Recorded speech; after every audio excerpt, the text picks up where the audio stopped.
P V അൻവറിന്റെ ആരോപണത്തിൽ അടുത്തതായി തെറിക്കുന്നത് പി ശശിയോ എന്ന ചർച്ച രാഷ്ട്രീയ കേന്ദ്രങ്ങളിൽ സജീവമാണ്. പി ശശിയെ മുഖ്യമന്ത്രിയുടെ പൊളിറ്റിക്കൽ സെക്രട്ടറി സ്ഥാനത്ത് നിന്ന് മാറ്റണമെന്ന ആവശ്യം CPIM-ലും ശക്തമാണ്.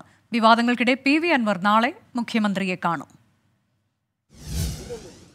ആരു ചെറുക്കും ആരു തടുക്കും എന്ന വെല്ലുവിളി പോലെ പി വി അൻവർ ആരോപണ പ്രഹരങ്ങൾ തുടരുകയാണ്.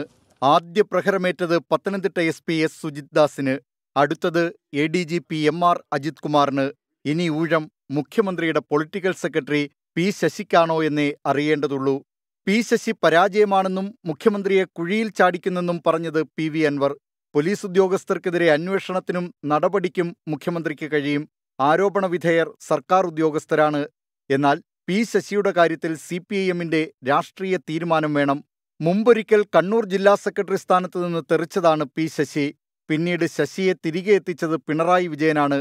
96-2001 കാലഘട്ടത്തിൽ മുഖ്യമന്ത്രിയായിരുന്ന EK നയനാരുടെ പൊളിറ്റിക്കൽ സെക്രട്ടറിയായിരുന്നു ശശി.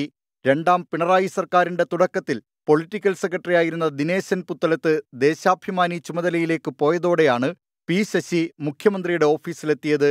ബ്രാഞ്ച് സമ്മേളനങ്ങൾ തുടങ്ങിയ സാഹചര്യത്തിൽ പി ശശിയെ സംരക്ഷിക്കുന്നത് കൂടുതൽ വിമർശനങ്ങൾക്ക് വഴിയൊരുക്കിയേക്കാം. ഏതായാലും തീരുമാനമെടുക്കേണ്ടത് CPIM ആണ്. 24 തിരുവനന്തപുരം.